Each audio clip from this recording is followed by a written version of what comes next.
Action Team at Bismillah ar-Rahman ar-Rahim. Welcome everyone. My name is Ismail Royer. I am the director of the Islam and Religious Freedom Action Team at the Religious Freedom Institute. I want to welcome everyone to our third webinar on Islam and the state.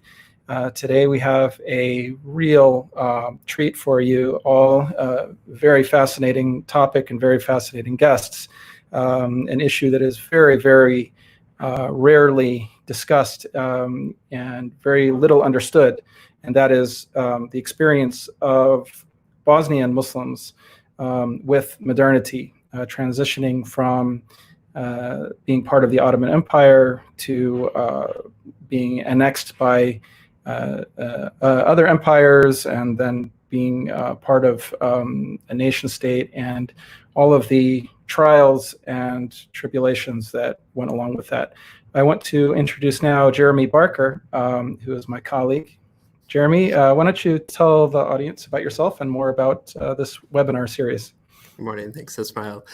Yes, welcome to this series, the third, as Ismail mentioned, in the series looking at the relationship between Islam and the state. This is part of the broader work of the Religious Freedom Institute on working to secure religious freedom for everyone, everywhere, and exploring various dimensions to that, and both challenges and opportunities to that. And so within this series, we've looked at initially the concept of the nation state, and then the emergence of that within the Muslim majority world. And then today we get to pick up a case study that brings many of those questions to bear through the Bosnian experience, both historically and then up to the contemporary experience. And so joining us in this conversation once again is colleague Osman Softić, researcher and project coordinator based in Sarajevo, as well as Professor Dzevada Susko, who's the chief of office for the diaspora community for the Islamic community in Bosnia Herzegovina, and Professor Adnan Jahić. Jahić. Sorry. Yeah. Professor of international in the Faculty of Philosophy at the University of Tuzla. So Osman, Dzevada, and Adnan, welcome to the conversation today. Thank you. All right. Well, so as we were talking before we started, I discussed with you, Dr. Dzevada, some of the things that we wanted to talk about, and you mentioned that it was an encyclopedia. So hopefully, hopefully you can condense that in the next 15 or 20 minutes. So first of all, of course, thank you both so much for being here. And Dr. Dzevada, I wanted to lead off by asking you first to describe a little bit about how Islam was practiced and lived by Bosnian Muslims during the Ottoman Empire period, and then what was the experience of Bosnian Muslims when Bosnia was first occupied and then annexed by the Austro-Hungarian Empire in the 1870s?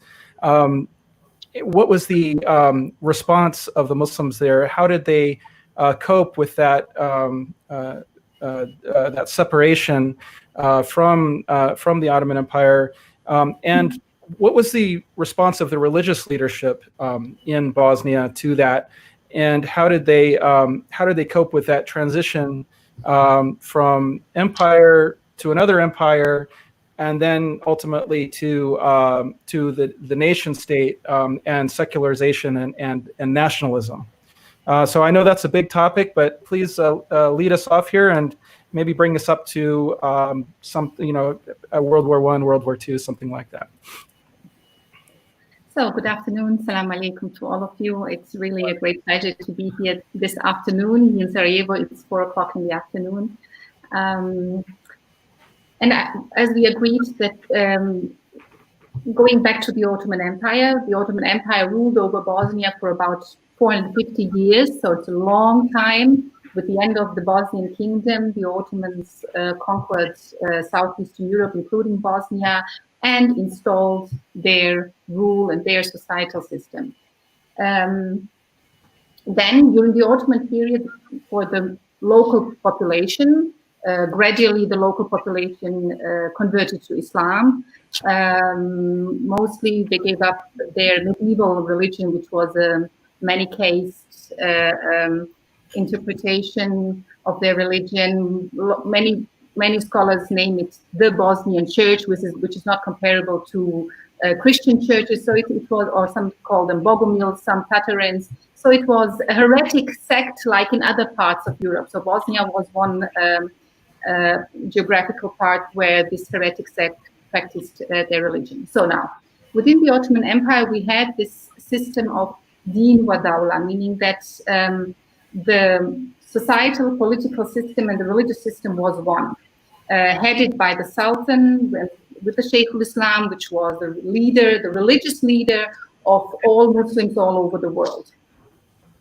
So, including Bosnia. Bosnia was the most western part of the Ottoman Empire, and this geographic position was as well very important for the later and until today for the understanding and interpretation of Islam.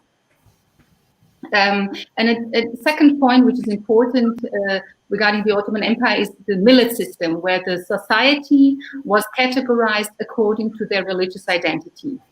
This is then later important with the establishment of nation states, and how the people in Southeastern Europe in general, but as well in Bosnia and Herzegovina, where the national identity is often very strongly linked to the religious identity.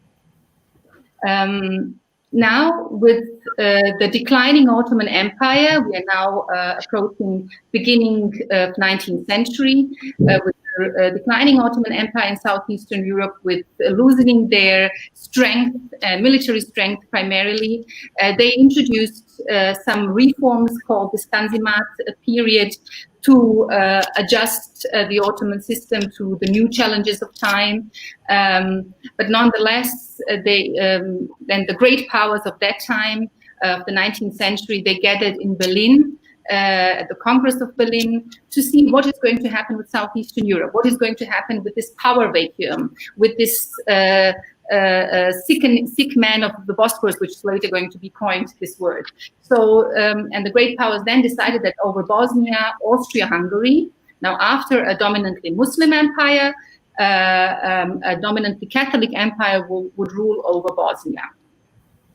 For the local Bosnian population, this meant they felt abandoned, they felt disorientated, they felt kind of lost, because this was for the first time that they were coping with a new political system. Many questions came up. They thought they felt that their physical existence, not only their religious identity is threatened, but as well their physical existence. Because already in neighboring Serbia, voices came that Muslims were either forced to convert to Orthodox Christianity, or they were expelled from their homes. Islamic architecture gradually destroyed. But within the Berlin Treaty, it was decided that Austria-Hungary would administer Bosnia and rule it militarily, whereas the Sultan or the Ottoman Empire would still keep its sovereignty. So this was a kind of compromise for that period of time. Late 9 months, the Berlin Congress in Berlin was in summer 1878, precisely June, July. And then in April 1879, these specifics were put in detail in the Istanbul Convention, where, for example, as a kind of transitional period was allowed, that the Ottoman flag was allowed to be put on Friday prayers, on Juma prayers, and on special occasions. The name of the Sultan was allowed to be mentioned during Juma prayers. Ottoman currency was as well still allowed. So this gave to the Bosnian Muslim population a sort of feeling that they're still kind of linked to the Sultan, linked to the Sheikh al-Islam, which meant for them, if you are cut off from the Sultan, if you are cut off from the Sheikh al-Islam, this meant for them as if they had to give up their religion. And this is where, but nonetheless, Austria-Hungary was very smart. Even if we have this treaty in Berlin and this Istanbul Convention, still we have this discrepancy between what we call de facto and de jure. So legally it was set like this, but actually, or in practice, Austria-Hungary expanded very fast their sovereignty over Bosnia. This was very easily seen a couple of years later. Already in 1881, 1882, the conscription law was passed. So next to the question among the Bosnian Muslims, is it allowed for us to live under non-Muslim rule? A new question popped up asking the theologians of that time, is it allowed for a Muslim to serve a non-Muslim military? So this conscription law caused another migration wave. So the first migration wave was when the message came that Ottoman Empire abandoned Bosnia, that they migrated towards Ottoman lands out of fear of losing their religious identity and out of the lack of knowledge what is going to happen with them. And the second migration wave was launched with the conscription law. This was late 1881, beginning 1882. And at this same year, a very important phenomenon will be established in Bosnia, and this is this institution of what we today call Islamic Community in Bosnia and Herzegovina, Islamska zajednica Bosnia and Herzegovina. Institutionalizing of Islam in Bosnia. This was important because of many reasons, but I will try to shorten it in a few points. So, whereas regarding the conscription law, it is important to mention that the Sultan did not protest against conscription law. And this conscription law, even if it caused initially fear, on the other hand, it was made so precise in terms of protecting freedom of faith or religious freedom of the Muslims who would serve the Austro-Hungarian military. Military imams were appointed. A special kitchen was opened only for the Muslim soldiers where halal food was prescribed. So the law went very, very much into details. Prayers were allowed. Fasting was allowed. So the whole plethora of what religious freedom entails was as well included in the conscription law. For example, theology students were exempted from rule. The sensitivity went as well that far that, for example, families where they only had one male family member, they were as well exempted so that the family would not be left alone. So this conscription law already showed to the Bosnian Muslim citizens that Austria-Hungary doesn't have this policy of exterminating Bosnian Muslims, but rather to trying to incorporate them into Austria-Hungary, or if you like, into the Central European concept or context. At the very same year, as I said, it became slowly clear that as well that the Austria-Hungary tries to expand its influence on Bosnia, and there was this idea to establish a separate religious institution which would care for the needs of the Muslim population. And interestingly enough, the Sultan himself and the Sheikh al-Islam, they allowed a Bosnian mufti to be appointed, meaning a religious scholar who would lead and who would care, who would be in charge of dealing with the religious needs in Bosnia. So the approval came then as well from Istanbul, that somebody would care of Sharia, as it says in one document, and of spiritual matters in Bosnia. So then in 1882, and the religious leader, whose name is Reis Ulema, meaning the head of religious scholars, and a four-man council, Majlis Ulema. So this was, let's say, the foundation and the basis of the very first version of the Islamic Community. Later, the Islamic Community would be expanded in terms of personnel, in terms of as well tasks and responsibilities. So the approval came from Istanbul, and interestingly, another important point, and this is the role of how Islam is practiced in Bosnia. So until today, we have Bosnian Muslims, in terms of Islamic practice, they do not differ from how Turks practice Islam. We are Sunni Muslims. We belong to the Hanafi madhab, to the Maturidi theology. We have several as well Sufi orders in Bosnia, which were very important for the spreading of Islam in Bosnia and Southeastern Europe in general. And we Bosnian Muslims belong to what we call the Ottoman Islamic Cultural Zone. For example, in Bosnian language, which is a Slavic language, and even the Bosnian Muslims are Slavs ethnically.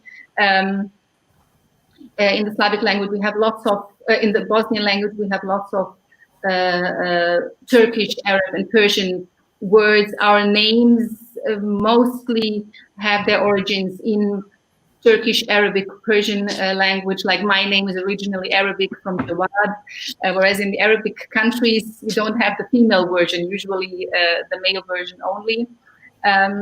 Then you have, in terms of the architecture of the mosques here in Bosnia, if you see the old town in Sarajevo, it reminds you very much of the Ottoman presence in Bosnia. The urban picture of many cities in Bosnia, and so on and so forth. So, but an important thing, and what was important for that context of that time of the 19th century, is this very strong reformist thought. And this that the scholars, the theologians of that time were asked to find new responses to the new circumstance of that time, to reinterpret the sources of Islam, to find responses. What extent is it allowed to live as a Muslim under non-Muslim rule? And we have one key document of that time from Azapagic. He was as well later Reis Ulema after Haji Omerovic. And he issued this Risala fi al-Hijra as a response to the migration waves towards the Ottoman lands, where he, in brief, and I don't know how much time I have left, in brief... Keep going. We've got about another 7 or 8 minutes. Please continue. Okay. Azapagic Risala is very, very important because basically in his treatise on migration, he states that or he confirms life of Muslims under non-Muslim rule. So the idea was, and he uses sources of Islam, he uses verses from the Quran, he uses hadith to underline his argumentation. So for the Bosnian Muslims, it was, in the first place, was important, just we don't want to lose our religion. Deen was in the first place, and this fear of having to give up the religion. So Azapagic, his treatise was underlining life of, so in the end, of European Muslims and the non-Muslim rule. And he was as well very much concerned that Bosnia would demographically lose its Muslim population. So, and many, particularly his arguments went in that direction, that many Bosnian Muslims who fled or who migrated towards Ottoman lands, and for them usually a piece of land was promised and cattle was promised and some help from the Ottoman state, but many of them had a very negative experience. And we have here within the archive of Bosnia and Herzegovina, we have witness reports of people who came back from the Ottoman lands or came back on foot, where they spent all their money there and they had to walk back home because they could not establish life in the Ottoman Empire. And this is where as well, perhaps this was as well one of the reasons why Bosnian Muslims have this as well, this strong patriotism. And these as well, perhaps we can state that throughout the coming times, we have this column of that to keep Bosnia as a to keep the territorial integrity of Bosnia, to keep the religion of Islam, and to the Bosnian language as the mother tongue. The rationale of, next to our religious leadership of the time, with the establishment of the Islamic Community, we can perhaps later in our discussion continue to see how the Islamic community is organized, what are their tasks during I'm not talking for the Austro-Hungarian period. So next to establishing this institution, the Islamic community, for them it was important to care for the education of their children, youth, imams, Sharia judges at that point of time, because Sharia courts were still kept. Austria-Hungary had a policy of dual institutions, to keep the old institutions and to establish and introduce as well new institutions. And as well, the Austria-Hungary had this policy. We can see this here, one of the most impressive buildings in Sarajevo, the city hall, Vijećnica, which used to be a university library, and which was one of the first targets when during the war in the 1990s, where 2 million books and manuscripts were burned down. This Vijećnica was built, one would say, according to Islamic architecture, but for sure not respecting the Ottoman architecture, because the Bosnian Muslims were supposed to gradually distance themselves from the Ottoman Empire and from the Sultan, from the Sheikh Islam, and to have something indigenous which belongs to Bosnia, only which belongs to the Austrian-Hungarian Empire. And the Vijećnica was built, for example, many call it the pseudo-Moorish style. You can see such buildings similar in Andalusia or in Northern Africa.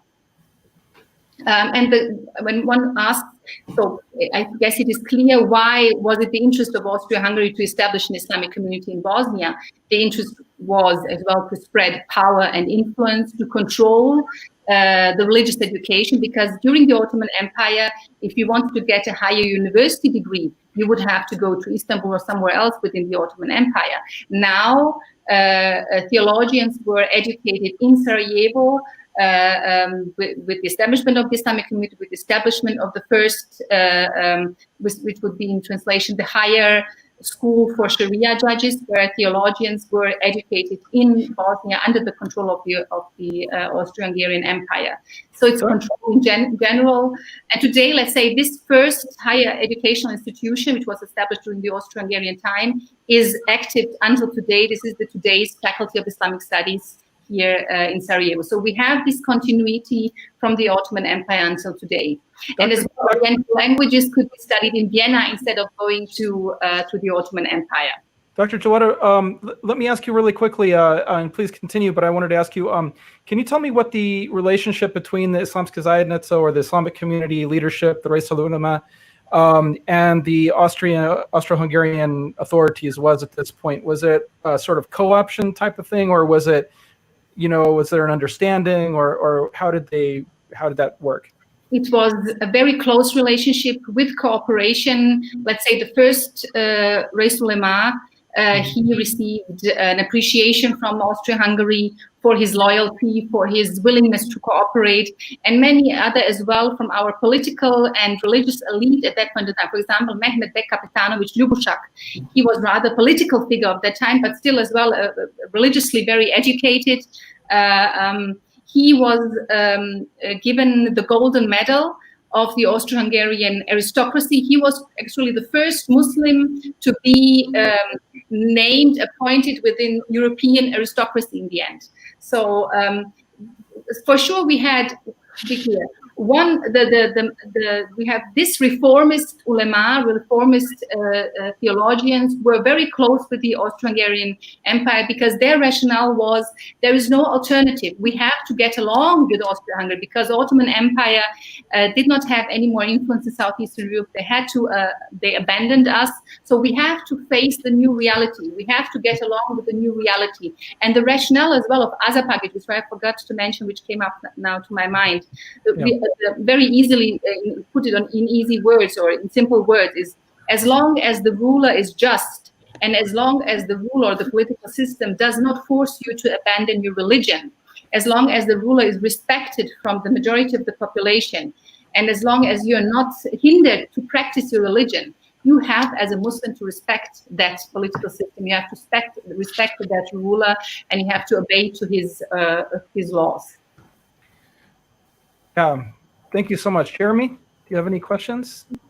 Yeah, well, there's, I think, a lot to pick up on that, and that relationship between as a religious person and government, and kind of what the obligations are within the state, and kind of where there's freedom within that, so long as, another way to say it, if the state does not forbid what God would command, or command things that God would forbid, that provides the freedom to live within that context and under the state. But what's interesting though, and not to, we can talk more about this, and we want to hear from Dr. Jahić, but what's interesting to me is that nevertheless, you still have a loss of Islamic order. You know, you have a loss of ordering around Islam being the superior, let's say, I don't want to say ideology because it's not an ideology, but the superior framework. And you have a replacement of that with, in a way, with Catholicism, because the Austro-Hungarian Empire was not yet a nation state. And so we're going to be interested to know how that, and by the way, there are many questions among Muslims. Is that legitimate? Of course, it's understood that that was a pragmatic necessity, but nevertheless, does it represent some sort of loss, or was it understood that way? Jeremy? Yeah, Professor Jahić, maybe you can pick up on some of these themes and know from your work as a historian of religion and culture, as well as former member of the House of Representatives, a lot of experience to bring to bear on this, both the contemporary, but also know the period around World War II is and its influence on the Muslim community in Bosnia. So maybe choose the starting point that you'd like and kind of bring us into this conversation. Thank you very much, Jeremy. Hello to everyone. Good afternoon. Assalamu alaikum. First of all, I would like to thank the organizer for making this webinar possible, and to say that I'm really privileged to be able to give a small contribution to better understanding of the general topic. The idea of my presentation deals with the question how the Bosnian Muslim community responded to the emergence and politics of a homogeneous national state during the Second World War, namely the independent state of Croatia, which was a puppet nationalist state, as it's known, established by the Nazi Germany and fascist Italy in the occupied Yugoslavia in 1941. As is well known, for many years, Bosnian Muslims have lived in the environment of living together with other peoples and religions within the multi-ethnic and multi-religious state formations from the Middle Ages to the Kingdom of Serbs, Croats, and Slovenes. Although this experience, I would say, should not be idealized, the facts tell us that the peoples of Bosnia and Herzegovina have been accustomed to respecting the rights of others, but they also expected the state to maintain an order that would protect law and peace, as well as religious property and other rights of its subjects. So the independent state of Croatia, led by the extremely nationalist movement known as Ustaše, provided nothing of these values. The Islamic community and Bosnian Muslims first greeted and welcomed the establishment of the new state, simply because of the fact that they hoped it would be better than the previous state, the Kingdom of Yugoslavia. But actually, when they saw that this state had turned into an instrument of violence, they were highly disappointed and reacted to the unbearable situation by signing famous Muslim resolutions, so-called Muslim resolutions, in the autumn and winter of 1941. Although the topic of Muslim resolutions in 1941 has been widely treated and discussed in both academic and broader social circles, it still, I would say, undoubtedly does not lose its importance and relevance, continuing to attract the attention of authors of various professional fields. In order to understand the meaning and significance of Muslim resolutions, it is important, first of all, to look at the political and social position of Bosnian Muslims, in today's words, Bosniaks, in the newly framed state legal constellation after the disintegration and occupation of the Kingdom of Yugoslavia in 1941. So there is no doubt that Bosnian Muslims, in no other period of their recent history, have been in such a critical and unenviable position as in the time of the quisling independent state of Croatia, shortly IC, I would use this term, with Bosnia and Herzegovina fragmented and forcibly integrated into the IC administrative order, with an imposed Croatian identity, without basic political rights, with destructive nationalisms around them whose conflict threatened the survival of their biological being, with their own elites who were not up to such critical and fateful historical developments. So this position can be actually characterized as a position of elementary political disenfranchisement, when one nation, one community depends entirely on the will of another nation and its leaders. So it's totally uncomparable with any period of their modern history. It is partly, let's say, comparable to the situation in the first years of Austro-Hungarian rule, when the only way to fight for their rights and interests was actually to send petitions to the ruler in Vienna, or in the first years of the Kingdom of Serbs, Croats and Slovenes after 1918, when Bosnian Muslim religious and political leaders wrote letters to the Serbian general Stepa Stepanović and came out in the State Council with requests to spare the lives and sanctity of the doorstep of Muslims who were exposed to ruthless terror and looting by the so-called Komite, that means the robbers from Montenegro and other violent elements on both sides of the Drina River. However, the fundamental difference was in the fact that after 1878 and 1918, there was peace in the country, and the relations between the faiths and nations in Bosnia and Herzegovina and abroad, regardless of class and civic antagonism, were much different and more favorable than in 1941, when Bosnia and Herzegovina, in the conditions of German-Italian occupation, became the scene of a bloody conflict between extreme Croatian and Serbian nationalism, with devastating effects on the lives of ordinary people and Bosnian society as a whole. So there is no doubt that the program of the Ustasha movement was actually one of the most disastrous projects ever attempted to be implemented on the territory of Bosnia and Herzegovina. For example, thanks to the occupier, and especially the so-called wild Ustaše, divlje Ustaše, in the area of Bosanska Dubica, over 50% of pre-war Orthodox population was slaughtered and annihilated. In the villages of Drakulić, Šargovac and Motike near Banja Luka, in just a few days, the Ustaše killed and slaughtered using agricultural tools about 2,300 local Orthodox population. So it is important to note here also that there are also a certain number of Muslims participated in these crimes, which were at least tolerated, if not planned and carried out by the Ustasha Croatian state, somewhere voluntarily. I'm talking about this participation, but in some places also forced by senior Ustasha commanders, thus exposing their compatriots to the danger of revenge by the Chetniks, that means the bearers of the greatest Serbian ideology, and all those who hold Muslims collectively responsible for the crimes of the Ustasha.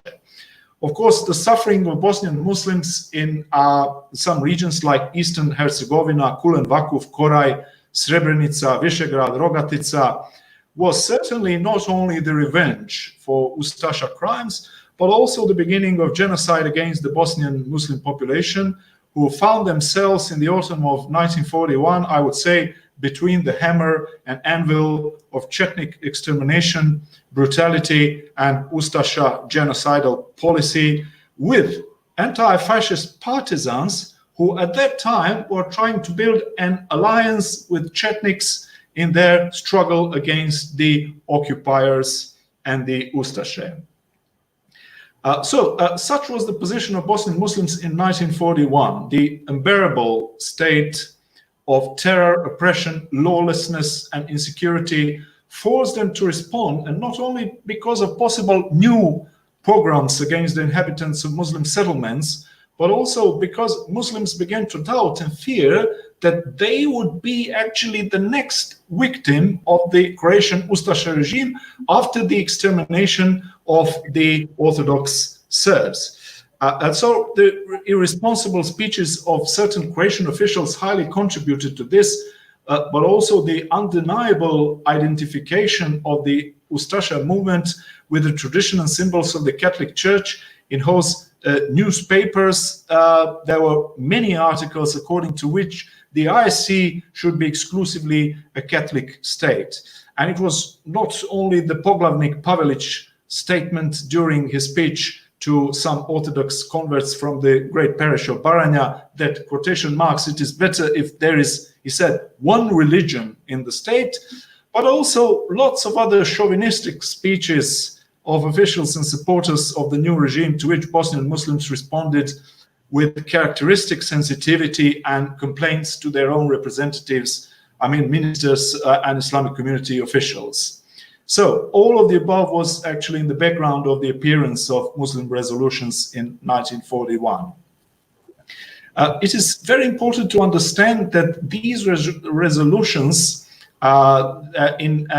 actually came out from a sort of objective historical perspective, and also they actually originated in the political and social environment of local communities. They were conditioned by existing interreligious relations and security situation, and actually their creators were local Muslim leaders. So there was no sort of central Bosnian authority behind their appearance, although in the literature very often it is said that the resolution of the organization of Ulema el-Hidayah of the 14th of August opened the door to voices against the current situation in the Ustaša state. It is interesting to note that actually el-Hidayah first warmly welcomed the establishment of the ISC, and on the other hand, the leader of the Islamic community, that was Reis Ulema Fehim Spaho, was very cautious in his attitudes towards the new state, but still did not sign any resolution, believing that some sort of individual advocacy was a better way to protect Muslim rights. Let me say that from my personal view, there were many resolutions. Actually, they were signed in different cities like Sarajevo, Tuzla, Prijedor, and so on. But the strongest and most impressive was actually the Banja Luka resolution. It is quite specific when it talks about politics and methods of work and management in our region. So it leaves actually no doubt that about the role of the Ustaša state and the Ustaša government in the crimes, which is completely logical given the scope of terror perpetrated by the Ustaše in the region of Bosanska Krajina and the role of some prominent Ustaša officials such as Viktor and Blaž Gutic in inspiring, inciting, ordering, and approving crimes. So let me just provide with the short quotation. So it specifically states, quotation marks, killing priests and other notables without trial and verdict, shooting and killing in crowds, often completely innocent people, women, and even children. Here with my... It's okay? Is everything okay? Even children. Persecution in masses from home and bed of entire families, with a period of 1 to 2 hours to get ready and deport them to the unknown places, the appropriation and plundering of their property, the demolition of places of worship, often with their own hands, forcing to convert to the Catholic faith. All these are facts which have astonished every true man and which have had the most uncomfortable impression to us Muslims. And then in the continuation of the Banja Luka resolution, the specific motive is underlined, which is, in my opinion, actually, which represents the most significant dimension of all Muslim resolutions in general. Quotation marks, we never expected, let alone wanted, such methods of work in governance in our region. In our turbulent past, we have not used such means even under the most difficult circumstances, and not only because Islam forbids it, but also because we have always believed that such methods of work lead to the destruction of public peace and order in every state and endanger its survival. We believe that such violence should not be perpetrated against even the worst enemy, because the things that have occurred in our country, we doubt that an example could be found in the history of any nation in the world. Let me, at the ending part of this speech, give a few words on the assessments of the historiography, which is also very important matter. So, unlike some historical literature and journalism, critical historiography has raised serious questions about the background, purpose, and also the meaning of the 1941 Muslim resolutions. To mention only Tomislav Dulić and Emily Grebo, I think they rightly pointed out the relativity of concepts of law and injustice in these resolutions. From my personal point of view, in assessing the Muslim resolutions of 1941, it is very important to remain within the framework of the history of the Balkan peoples of the first half of the 20th century, and not to neglect the models of collective thinking and action of their elites. So, the experiences of the first Yugoslavia between the two world wars showed what confessionally colored nationalism did to the idea of South Slavic unity. This reality was actually conditioned by inherited social and political barriers.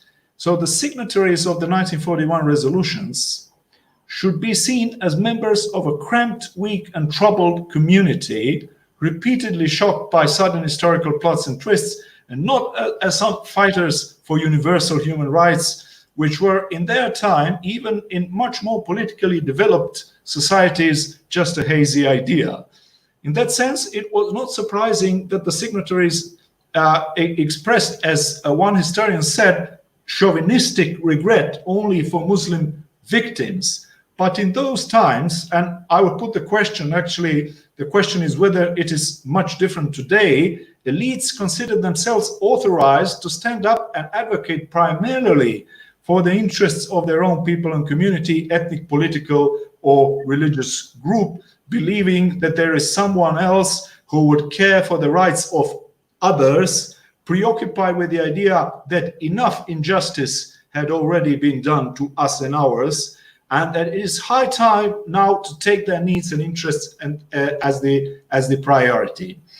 And this could explain, this part is very important, after criticism of anti-Serbian demonstrations and calls for good relations between the religions, that there was no reactions of Catholic and Muslim religious leaders to the repressive measures of the Austro-Hungarian regime towards members of the Serbian community during the Great War, as it helps us also to understand the complete silence of the Serbian political, intellectual, and religious elite on the news of the terror and killings of Muslim residents of Podrinje, Eastern Herzegovina, and Sanjak in the early years of the Kingdom of Serbs, Croats, and Slovenes.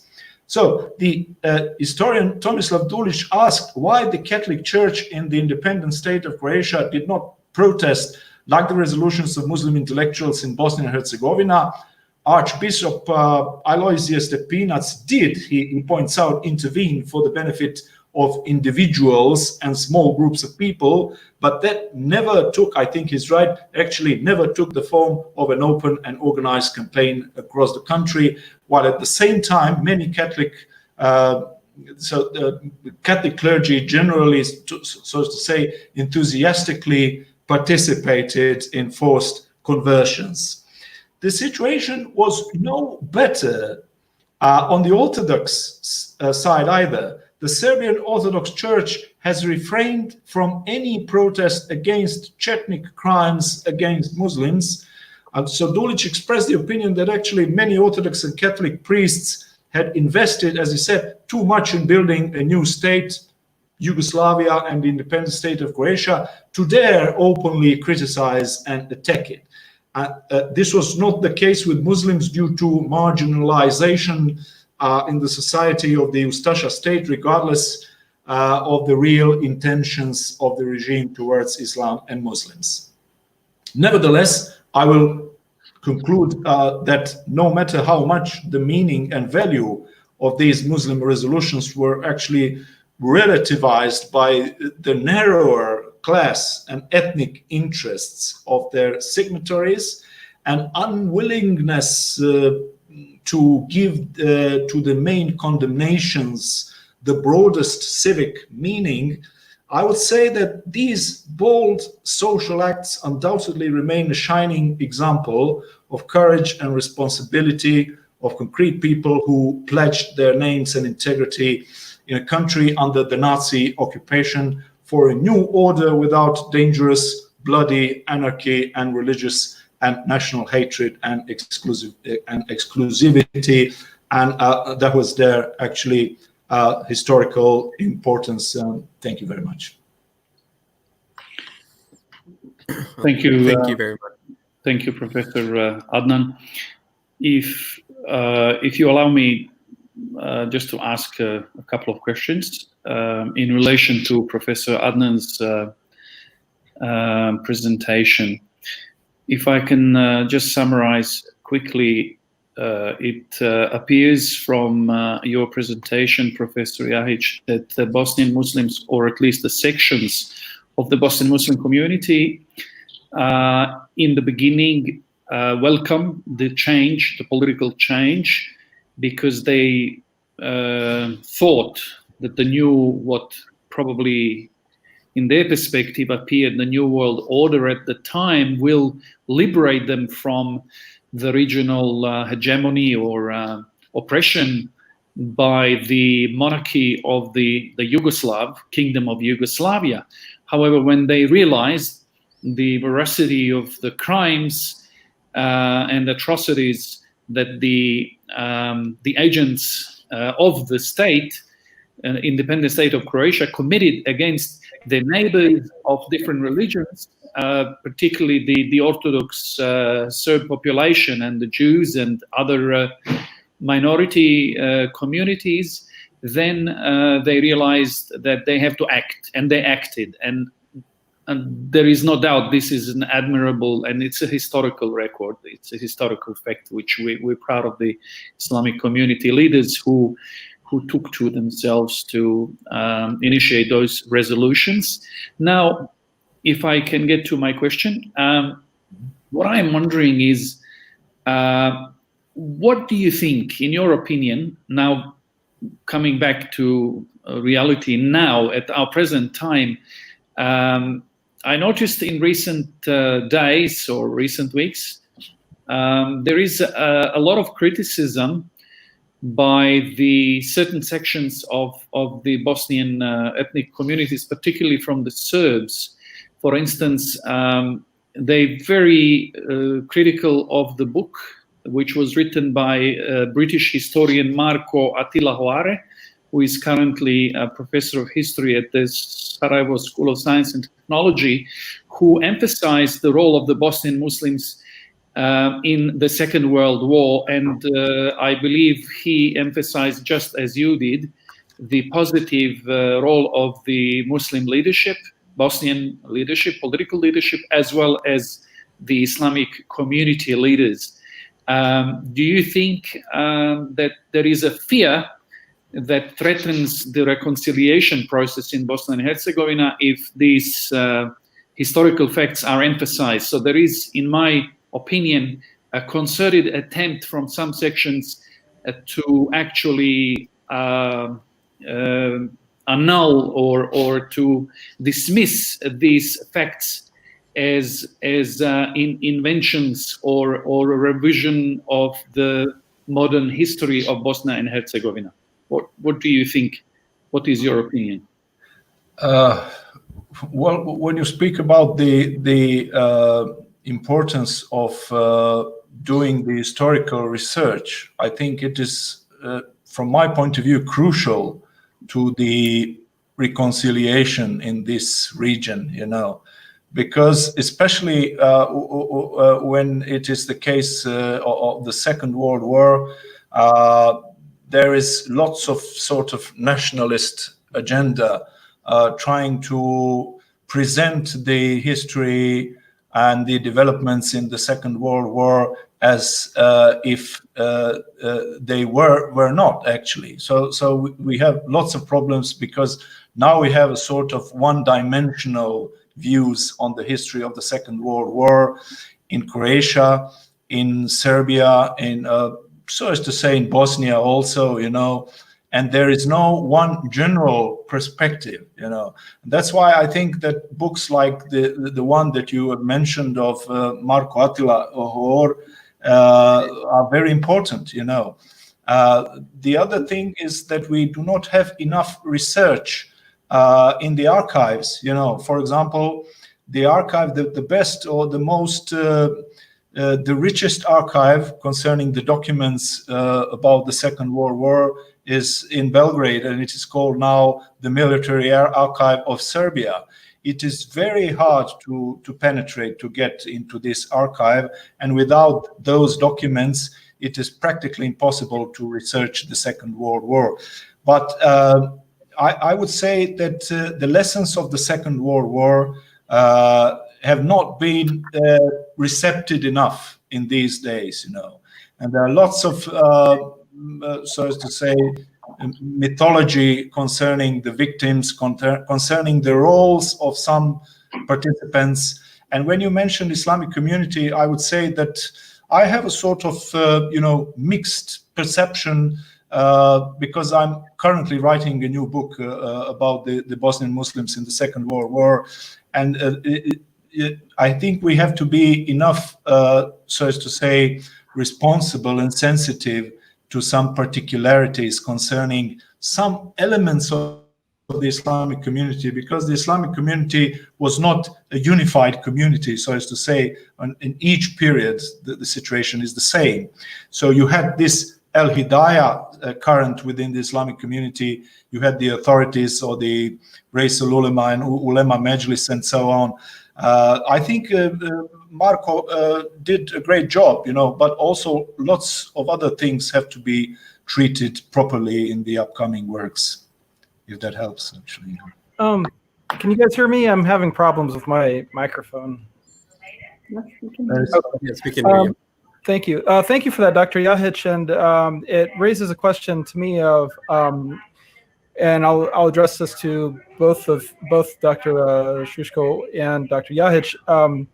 When did nationalism begin to play such an important part in the framework of Bosnia?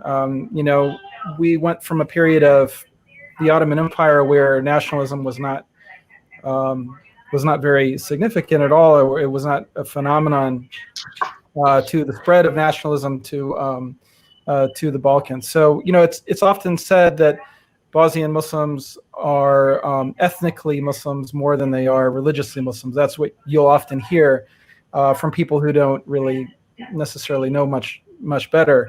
But of course, reality is much more complicated. How did Islam, or for that matter, you know, Catholicism with respect to the Ustasha, how did religion become a subset of a nation? Can't hear you. Shall I try to respond to this? Yeah, go ahead and take that. Okay. Well, Bosnia is not the exemption like the rest of Europe. So the rise of nation states, the rise of nationalism comes with the 19th century, the spring of nations all over Europe. So Bosnia was not was not a country under, was not exempted from it. We can use as an example. So, I mean, all Southeastern Europe, except for sure the Albanians, are dominantly the Slavic population. People speaking a Slavic language. In our case, it's the Bosnian language. So in the case as well of Bosnia, with the rise of nationalism, the rise of nation states, particularly in the neighboring countries, Serbia and Croatia, to use, because we have now, today, in the 21st, we have so-called constituent peoples, the Bosniaks, Croats, and Serbs. Going back to the medieval time of Bosnia, in Bosnia, independently of the religious identity, the people identified and were described as Bosniaks. Mm-hmm. So we have, and when we have is even works from Serb authors from the 19th century talking of Orthodox Bosniaks, Catholic Bosniaks, or Mohammedan Muslim Bosniaks in Bosnia. So, but the name Bosniak, which has been now reduced to the Bosnian Muslim community only, is an example of nationalist idea in Bosnia itself. So while the population, as I said, the people here named themselves were named as Bosniaks, then with the rise of nationalism in the 19th century, gradually the local Catholic population was instructed, particularly by neighboring Croatia, and in schools, teachers were sent to teach the future generation that they are not any longer Catholic Bosniaks, but Croats. Same happened on the Orthodox or Serbian side, that they were taught that they're not any longer Orthodox Bosniaks, but Serbs. So this is how gradual this Bosniak, from that perspective, although this understanding that Bosniak is the term for all citizens in Bosnia remained until the Second World War. We have, let's say, in the institute where I used to work, we had a republication of a dissertation, PhD dissertation from the University of Sorbonne, which dealt with the Sufi topic, so not the political issue at all. But in the introductory part, the author named the citizens of Bosnia, the people of Bosnia, as Bosniaks. So this perception remained, and even during the First World War, for example, when we mentioned Austro-Hungary, the military unit coming from Bosnia was the Bosniaken regiment. So, and within this Bosniaken regiment, not only Muslims fought, but as well Orthodox and Catholic. They even wear the red fez, the red hat, which was, let's say, symbolic headdress, head cover for Muslims only. But they identified still with the Bosniak identity. So this nationalism has its roots in the 19th century, like in any other case. And we shouldn't treat Bosnia always as something different from the rest. Usually, the processes that happened here happened as well in the neighboring countries or in the rest of Europe as well. Same with when, if I may, before I forget, may add the relationship of state and religion. Bosnia has developed the relationship between the religious communities in Bosnia and the state of Bosnia and Herzegovina to a similar model like it is prevalent in other Western, or if you like, European countries. You mentioned initially France. France is really the exception with this principle of laicite. Here in Bosnia, we have a secular state, was never questioned by the Islamic community, was never tried to be abolished, not at all. It is a secular system which was introduced with the Austro-Hungarian Empire, and the Islamic community, like to other political society systems, adapted to the new political system without giving up religious values and beliefs. And today in Bosnia, we have a secular state, we have a constitution which sets the framework. Bosnia has adopted international conventions, such as the UN Convention for the Protection of Human Rights, European Convention for the Protection of Human Rights, where religious freedom is as well an integral part of it. We have as well a specific law on the status of religious communities and churches and religious freedom, which states as well the relationship between the state and particularly the four traditional religious communities, which is the Islamic community, the Catholic Church, the Orthodox Church, and the Jewish community. By the way, the Jewish community has its roots and it was settled down in Bosnia during the Ottoman period. During the process of Reconquista in Spain, not only the Muslims were expelled, but as well the Jewish community, and they found refuge within the Ottoman Empire.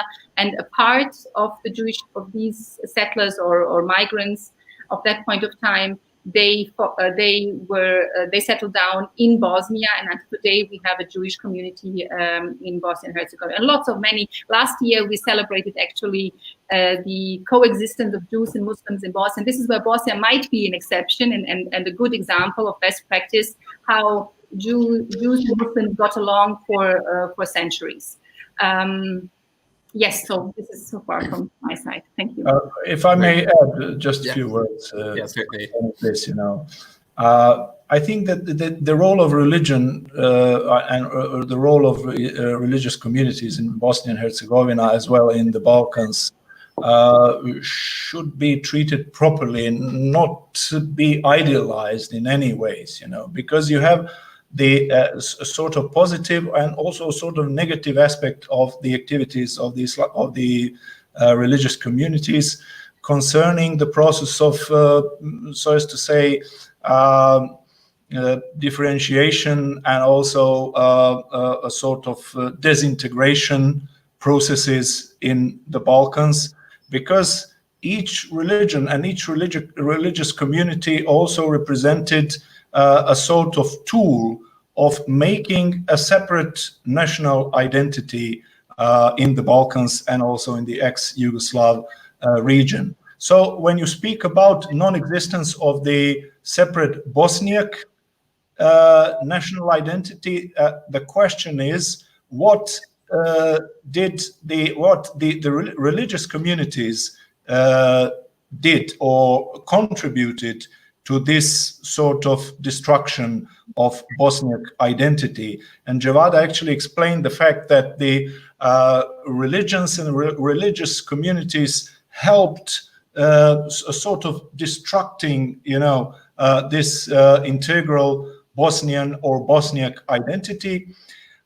So when we are speaking, we can speak about the tolerance, we can speak about good relations between common people within the religious framework, but we can also speak about the role of religious communities as the factor of, putting, so as to say, people aside one from another, And many historians actually tried to explain this ambiguous so to say role of religions in the Balkans, because the concept of nation in the Balkans cannot be understood properly with neglecting this religious factor actually in those processes.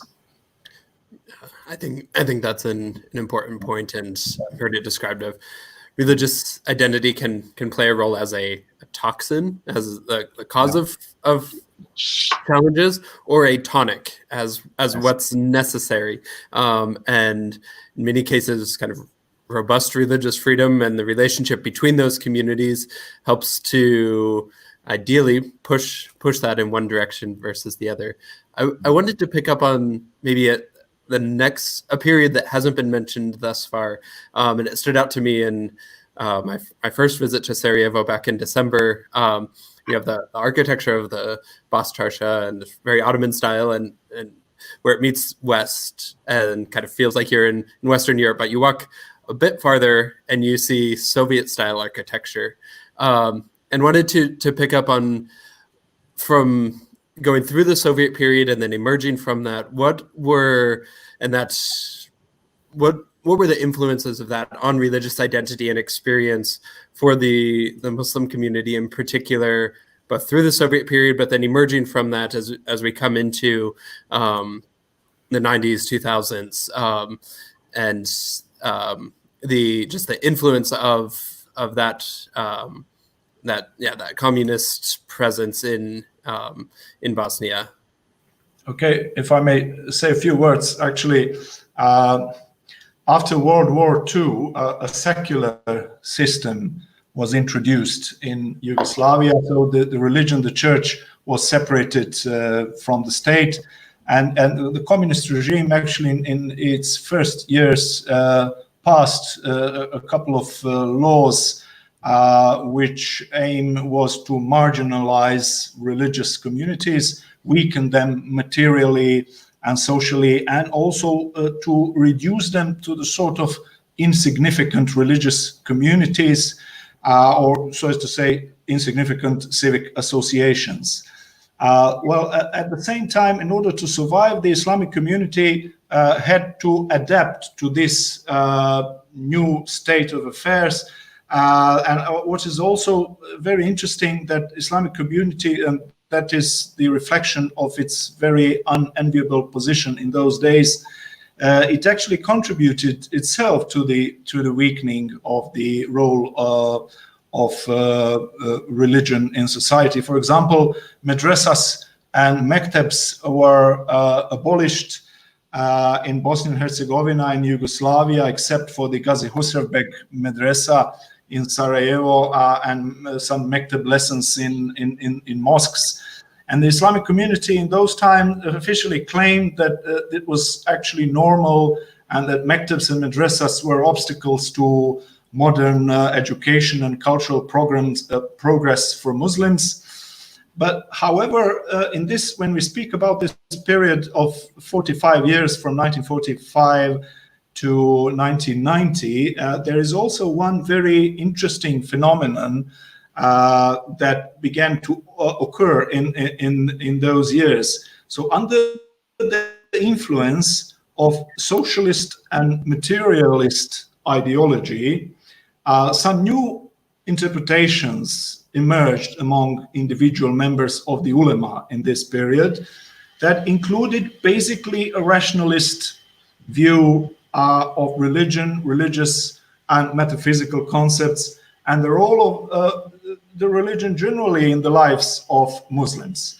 And I would mention actually as the main representative of this current Hussein Efendi Ajozo, who was actually a true successor of Jamaluddin Ceaușescu and his reform efforts in the first half of the 20th century.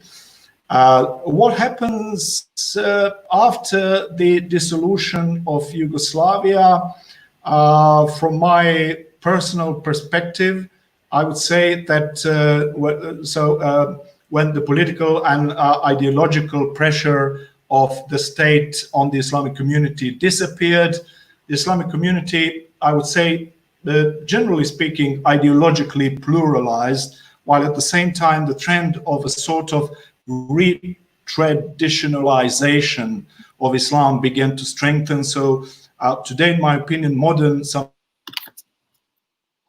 modern or contemporary interpretations of Islam in Bosnia adapted to the 21st century almost does not exist. So in other words, has gone back some 100 years in, I would say, spiritual and ideological terms.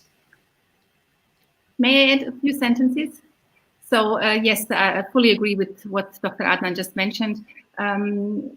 Indeed, like after the Second World War, as well in other contexts, in other states where communist rule was established, first of all, those who disagreed with communist ideology were brought to prison, or so this was a quite aggressive atheization of society and of the political system in general. The Islamic community was fully put under state control. So those who were leading the community at that time were usually obeying to the new rule. And they had to compromise themselves.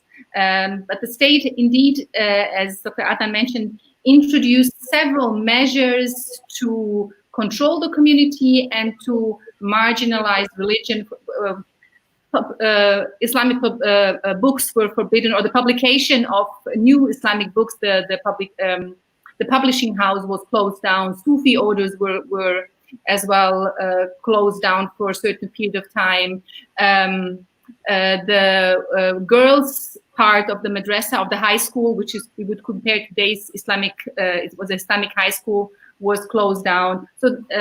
So a full, what could be closed down was closed down. What could be put under state control was put into state control. Then in the 1970s, we had a sort of liberalization. It became more comfortable. Mosques were then reopened again, books published, and so on.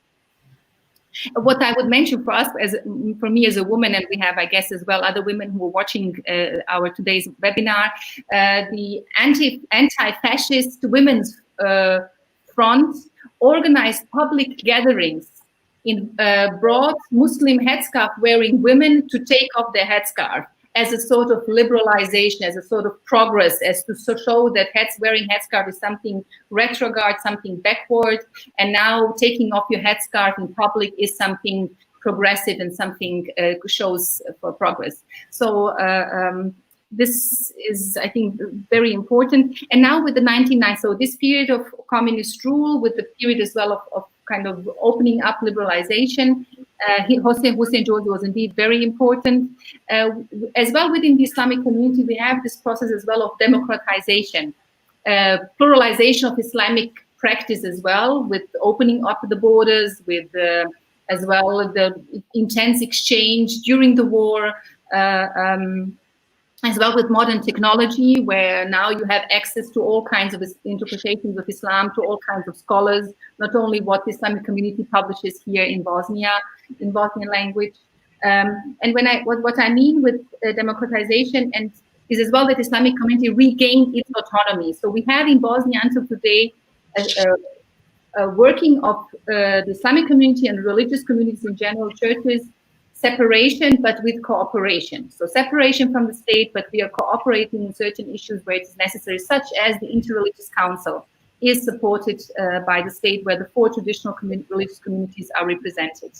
What I mean with democratization process, and I think this is interesting, this is where the Islamic community differs from other communities in other Muslim society, dominantly Muslim societies, is that all the we have mandates. We do not have lifelong tenures. So even the Rais Ulama, even the Grand Mufti, let's say, he can be re-elected once for 7 years, a maximum. Other leading positions as well, you have only twice you can be reappointed.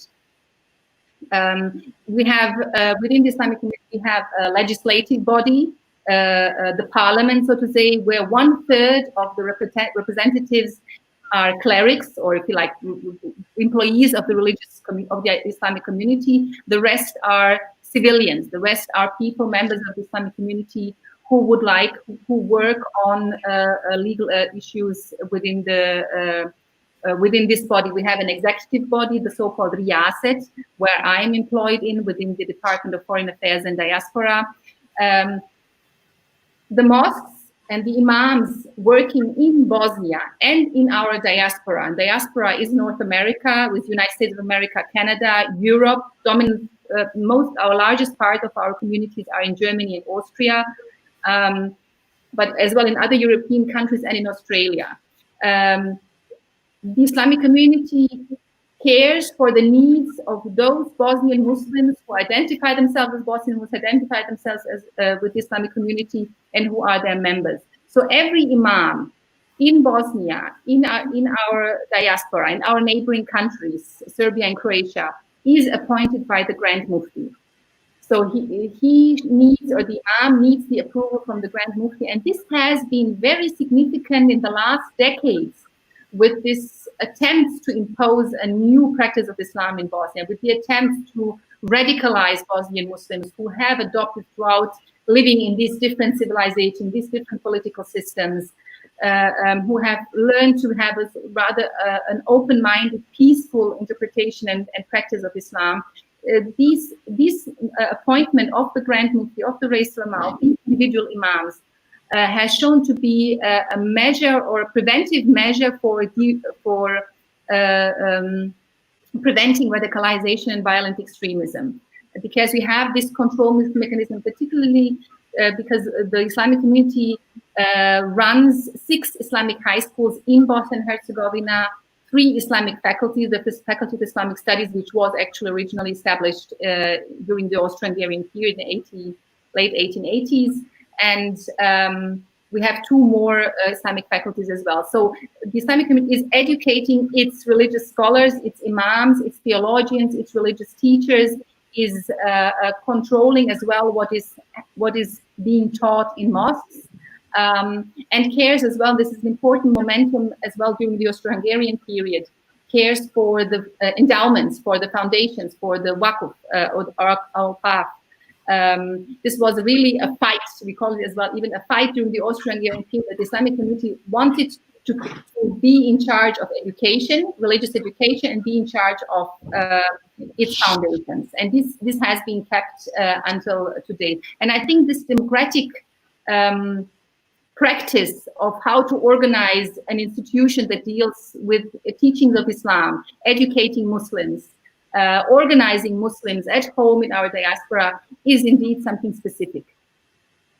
Yeah, actually, Dr. Susko, I was going to say that anyone who's familiar with the way that the Islamic community works in Bosnia and the way that it maintains some level of control over, let's say, orthodoxy. I mean, it's able to maintain orthodoxy, which is a very interesting phenomenon, and it's able to do so without government interference. And to me, this is, I mean, I've talked to many imams, representatives of Islamic authorities from the Arab world, and they can't conceive of an Islamic leadership that does not involve government control. And their response to that is, well, if we didn't have government control, then there would be no way of there would be no way of like preventing either like sort of extremism or various other types of unorthodoxy. So the Bosnian Islamic community, if they if some imam starts saying something like I don't know, something that's outside what the Sunni belief is, then you can just fire him, and or if he's, I mean, so it's really interesting. And I mean, I was just in Utah, Salt Lake City, and the imam there is appointed by by the Islamic community. This to me is a really interesting model, and a very good model for how Islamic leadership in the Muslim world could become independent from government control. Mike. Okay, anyway, I'm sorry, my mic is going in and out. I think, Uthman, you've got a question now? If I may just jump in with the two questions. I don't know if we'll have time. You mentioned quite rightly that these mechanisms of the institutionalized Islamic community as an organizational structure really help mitigate some of the serious challenges, such as the competing influences, especially in recent decades, with different countries vying for influence in the Balkans, and particularly in the Bosnian context, so to speak, struggling to, for the hearts and minds of the Bosnian Muslims. And still the Bosnian Muslims managed quite successfully to remain autonomous and their own, without selling themselves, so to speak, to anybody else. What I would like to ask our respected professors, and they can both answer if they want, probably Dr. Dzevada first, in relation to the Interreligious Council. I think this existence of the Interreligious or Interfaith Council of the religious communities in Bosnia and Herzegovina has probably an important role to play. And my second question is, and this is where Professor Adnan can jump in, probably as a legal scholar, is what do you think is the reason why the Islamic community still has not succeeded to sign an official agreement with the state? And what are the obstacles? Whereas two religious communities, the Catholic Church and the Orthodox Church have already done it. If I may say that Dzevada, I would say, is much more competent to answer both the questions. But at the end, I would, if I may, add some concluding remarks also concerning this topic. So. Somehow my system broke down for a couple of seconds, so I did not understand your first question. I'll repeat. The Interreligious Council and its significance in reconciliation process and getting together between different religions, and why there was no success so far in signing the agreement between Islamic community and the state of Bosnia and Herzegovina. the Interreligious Council is of utmost importance for the reconciliation process, for strengthening peace and security in Bosnia and Herzegovina. So this is very important. There are lots of projects going on, even if there are sometimes some tensions among or between some religious communities. Mostly it's unfortunately, well, I won't name now anybody here in this case, but it is an important institution. We have to continue to cooperate. I think there is, and it is not my personal opinion, I know that this is the opinion of the Islamic community, of the Grand Mufti, there is no alternative to dialogue. So we always have to sit together, to talk, to communicate, to find common grounds, to find common projects, to have Bosnia and Herzegovina, peace and security in Bosnia and Herzegovina always as our goal. And the Interreligious Council, so as I said, has representatives of the 4 traditional communities in Bosnia and Herzegovina, is supported by the state, and many projects are supported by the international community, by individual embassies or by international actors. So, and we appreciate this very much, and we think this would really harm peace in Bosnia if the Interreligious Council would not pursue its task and its work. Regarding the agreement, this is a very important point. I didn't want to mention it because it's quite complicated initially, but so I mentioned that within this, the state of Bosnia and Herzegovina, we have several legal frameworks, and one legal framework is the law on the legal status of churches and religious communities in Bosnia and Herzegovina. An integral part of that law is that the state recommends that agreements are signed between the individual church or religious community and the state. That law was passed around 2006. And 1 year later, already the Catholic Church initiated to sign that agreement. The reason is, or the goal is, to meet the specific religious needs or the specific needs of the individual religious community for religious practice of their members and adherents. The agency that signed that treaty between the Catholic Church and the state of Bosnia and Herzegovina was the Vatican in the end. So it's an international agreement and signed by the members of the presidency of Bosnia and Herzegovina. We have a tripartite, our presidency consists of 3 parts of 3 constituent or representatives of 3 constituent peoples, 1 Serb, 1 Croat, and 1 Bosniak. 1 year later, the Orthodox Church as well started to launch negotiations to start to sign such an agreement, and they did sign it eventually as well. The Islamic community was a kind of, did not consider it initially to sign an agreement because the people here felt, or the Islamic community felt, that religious freedom is guaranteed, that there is no need. The Bosnian Muslims make up the absolute majority. And there was just this feeling that there is no necessity to sign such agreement.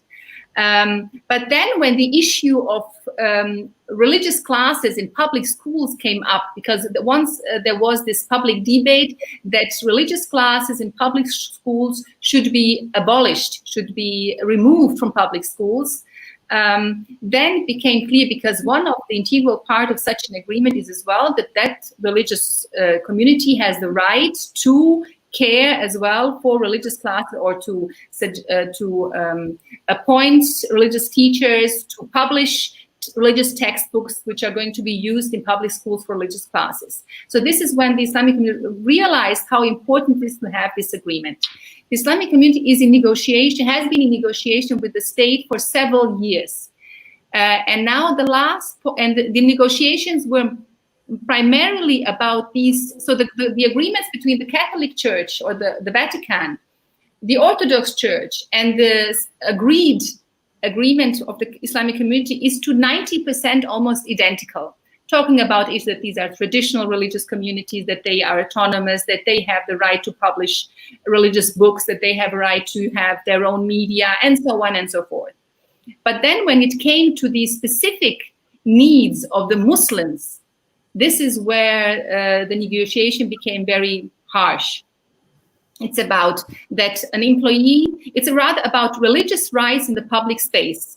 that you have as an employee the right, let's say, to take a break during the Jummah prayer, the Friday prayer, obligatory Friday prayer for men. That you have the right to perform your prayer if it is a prayer time during your work time. A right to access to halal food at your workplace or in the public sphere in general. It's about that you have the right once in your lifetime to take a break to perform the pilgrimage, the Hajj.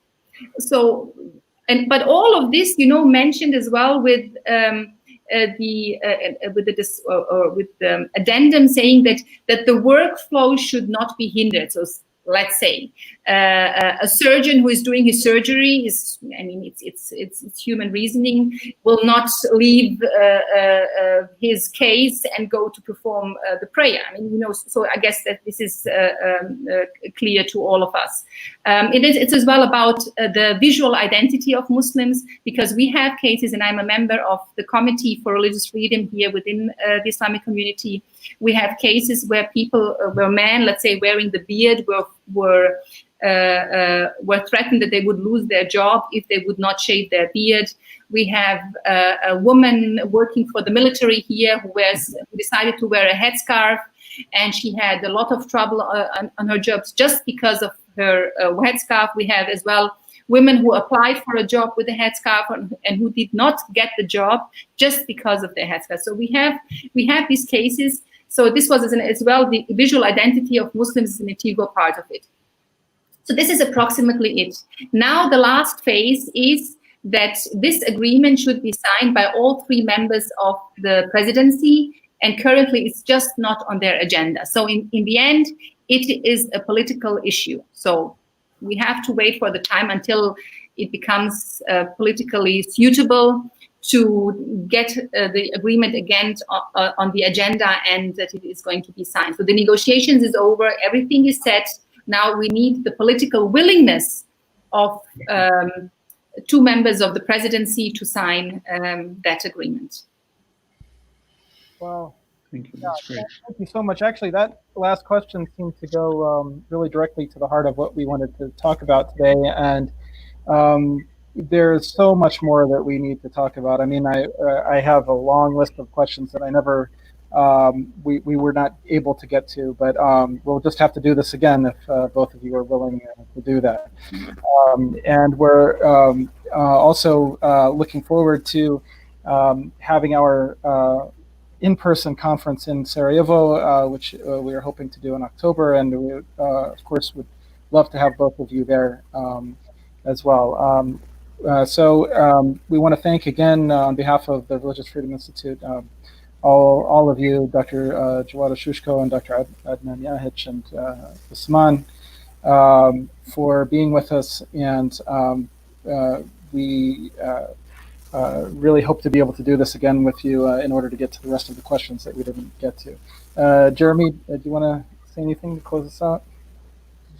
No, yeah, just thank you. It was a really enlightening conversation as we look at both the historical, but then these contemporary issues and what it looks like to live out our faith in a pluralistic world, and the challenges but opportunities that come from that. So thank you to each of you for sharing your experience, and look forward to doing this again in this format perhaps, but in person in Sarajevo before too long, we hope.